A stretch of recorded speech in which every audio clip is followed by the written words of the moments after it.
Acontecimento, uma viagem filosófica através de um conceito, de Slavoj Žižek. Quinta parada, conexão 5.3. O imaginário, os três impactos. Existem peças da música clássica que, em nossa cultura, se tornam tão profundamente associadas a seu uso posterior em algum produto da cultura popular comercial que é quase impossível dissociá-las desse uso. Desde que o tema do segundo movimento do Concerto para Piano número 2 de Mozart foi usado em Elvira Madigan, um melodrama popular sueco, essa peça é agora regularmente caracterizada como o Concerto Elvira Madigan, até mesmo por selos sérios de música clássica.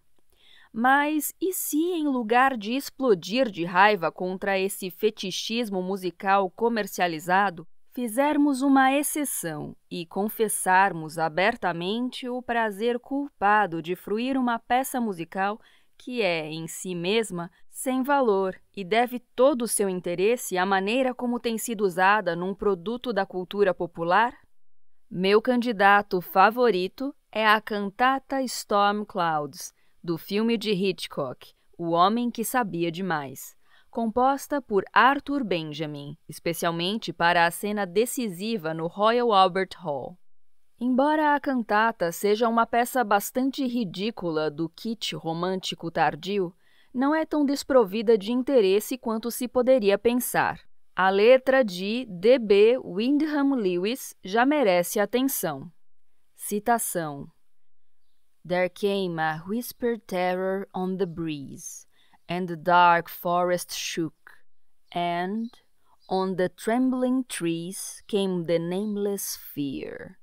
And panic overtook each flying creature of the wild.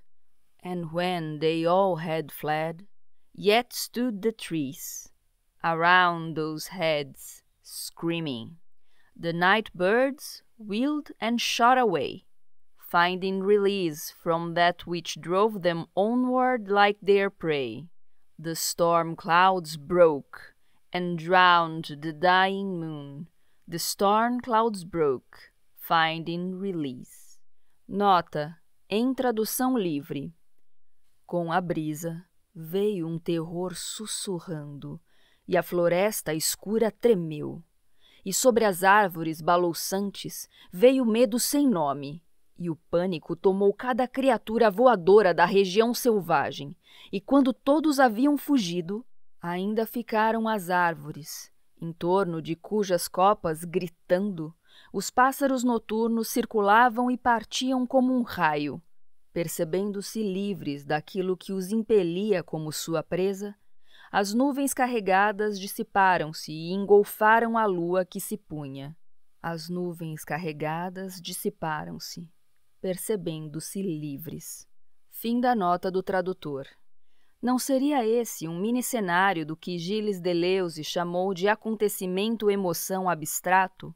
Uma paz cheia de tensão que se torna insuportável e é finalmente liberada numa violenta explosão? Devemos lembrar aqui o sonho de Hitchcock de superar totalmente o veículo da narrativa audiovisual e provocar emoções diretamente no espectador, manipulando por meio de um mecanismo complexo seus centros neurais vinculados à emoção.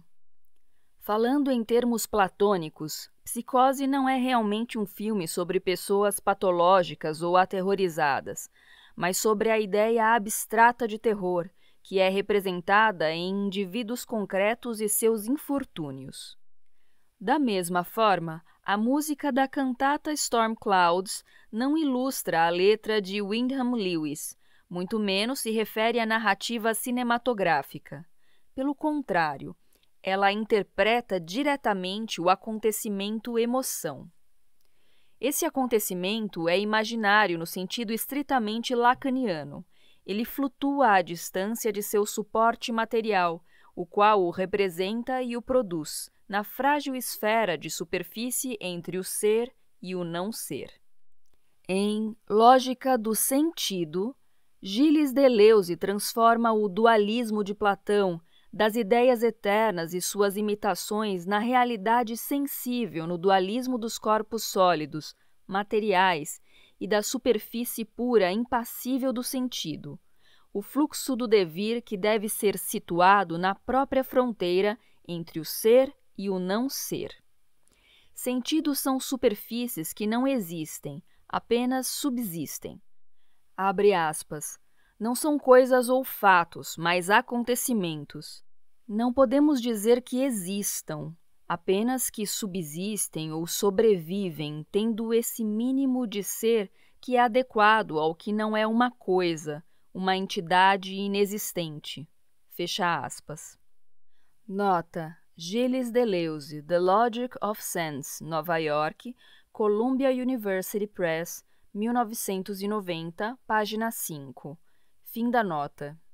Os antigos estoicos que desenvolveram essa noção de incorporais foram, citação, os primeiros a reverter o platonismo e produzir uma inversão radical. Pois, se os corpos, com seus estados, qualidades e quantidades, assumem todas as características da substância e da causa, inversamente, as características da ideia são relegadas ao outro lado, ou seja, a esse extra-ser impassível que é estéril, incapaz e está na superfície das coisas. O ideacional ou incorporal não pode mais ser outra coisa senão um efeito. Nota: Ibid, página 7. Fim da nota. A faca e a carne são corpos. A faca é a causa de um categorema predicado assomático, ou seja, ser cortado, com respeito à carne. Fogo e madeira são corpos. O fogo é a causa de um categorema assomático, ou seja, ser queimado com respeito à madeira. Se o sol ou seu calor faz a cera derreter, temos de dizer que o sol é a causa, não do derretimento da cera, mas de a cera ser derretida, de um categorema indicado pelo particípio passado. A ontologia budista parece apontar numa direção semelhante, chegando a radicalizá-la. A própria realidade é dessubstancializada, reduzida a um fluxo de aparições frágeis, de modo que, em última instância, tudo é acontecimento, acontecimental. O universo budista admite, assim, dois tipos de acontecimentos. O acontecimento da iluminação, de assumir plenamente a não existência do eu, e a captura singular de um acontecimento fugidio, exemplificado na poesia haikai e no que Deleuze chama de acontecimento puro do sentido, ou de sua falta. Essa parece ser a avaliação infinita do budismo, a superposição do absoluto, o vácuo primordial vivenciado no nirvana, ao efeito da frágil e minúscula superfície semelhante à carne, o tema do haikai. Eis aqui o mais conhecido haikai de Matsuo Bashō. Citação: Velho lago, um sapo mergulha. Chun. Fim da citação. O verdadeiro objeto é o acontecimento impacto, sobreposto ao silêncio que o sustenta? Não existe idealização no haikai, apenas o efeito da sublimação em que, não importa quão baixo, o ato material pode dar à luz o acontecimento, de modo que não devemos ter medo de imaginar uma versão muito mais vulgar de um haikai concentrado no mesmo acontecimento. Um amigo do Japão me informou que existe uma variação para o século XX do motivo impacto de Bashō, que, precisamente, não deve ser lida como uma paródia. Citação: Vaso sanitário com água suja. Sento-me nele. Chun. Fim da citação. A regra dos 3 versos de um poema haikai é bem justificada. O primeiro apresenta a situação anterior ao acontecimento. Um velho lago de águas tranquilas, um vaso sanitário de águas calmas. O segundo assinala um corte dessa inatividade, a intervenção que perturba a paz e vai gerar o acontecimento. um sapo pula, sento-me num vaso sanitário, e o último verso dá nome ao próprio e fugidio acontecimento, o som do impacto. Mesmo quando a palavra ou expressão incisiva kiredi não é seguida de uma intervenção ativa, ela assinala uma ruptura entre a situação geral neutra e o elemento particular que serve de suporte material ao acontecimento. Eis aqui 2 outros haikais de Basho.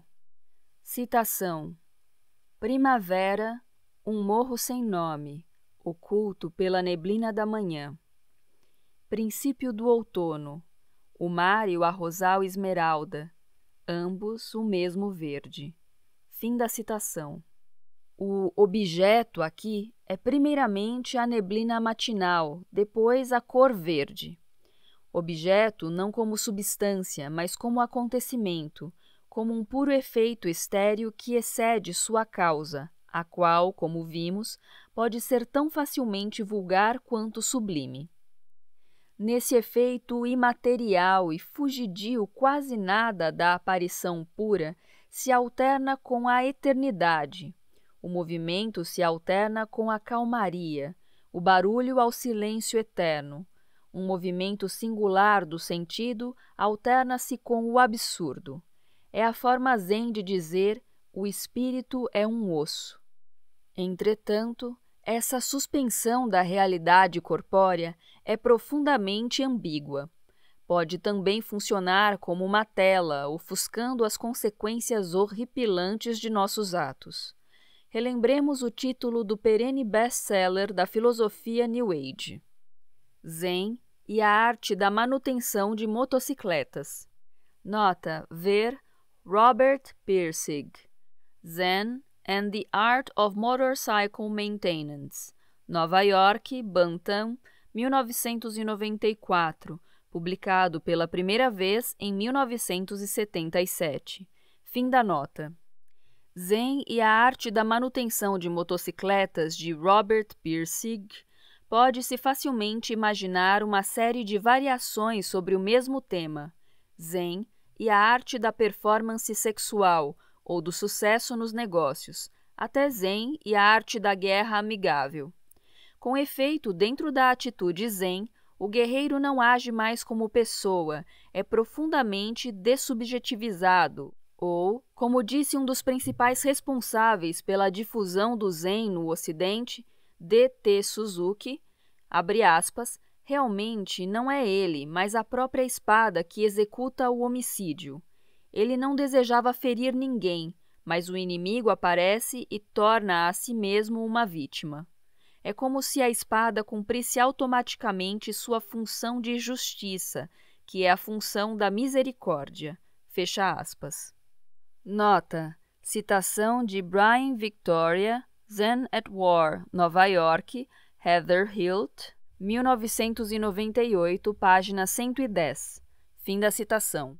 Será que essa descrição do homicídio não fornece o maior exemplo da atitude fenomenológica que, em vez de intervir na realidade, só deixa as coisas parecerem tal como são? A própria espada executa o homicídio. O inimigo apenas aparece e faz de si mesmo uma vítima. O guerreiro está nisso por nada, reduzido ao papel de observador passivo de seus próprios atos. Na década de 1970, a época da ditadura militar no Brasil, o círculo dos agentes secretos envolvidos na tortura de prisioneiros políticos improvisou uma espécie de religião privada. Um amálgama da nova era budista baseado na convicção de que não existe realidade, somente uma dança fragmentada de aparências ilusórias. Nota: informação pessoal obtida de um amigo. Fim da nota. Podemos ver muito bem como essa religião os capacitou a suportar o horror do que estavam fazendo. Não admira, então, que, abre aspas, chocado pela atitude fria de seu líder e sua crueldade para com os inimigos, um de seus companheiros tenha comparado Pol Pot a um monge budista que atingiu o 3º nível de consciência. Você é totalmente neutro. Nada o comove. Esse é o mais alto nível. Fecha aspas. Nota: citação de Niall Ferguson. The War of the World. Londres, Penguin Books, 2007, página 623. Fim da nota. Não se deve descartar essa ideia como um falso paralelo obsceno. Pol Pot tinha antecedentes culturais budistas com sua longa tradição de disciplina militarista. Seguindo essas linhas, poderíamos muito bem inventar um outro haikai, cujo terceiro verso apresenta o acontecimento puro do sangue derramando-se de um corpo cortado pela espada. Citação: corpo gordo sacolejando à minha frente, o golpe de minha espada. Zás. Fim da citação. Ou, por que não um passo além, na direção de Auschwitz. Citação: prisioneiros tomam banho. Meu dedo pressiona o botão. Gritos ecoam. Fim da citação. O propósito desses improvisos não é envolver-se em piadas sem graça, mas fazer-nos ver que uma pessoa verdadeiramente iluminada deveria ser capaz de perceber um acontecimento puro, mesmo sob tais circunstâncias horripilantes. A triste lição aqui é que não existe incompatibilidade entre o terror brutal e o autêntico espírito poético. Eles podem caminhar de mãos dadas.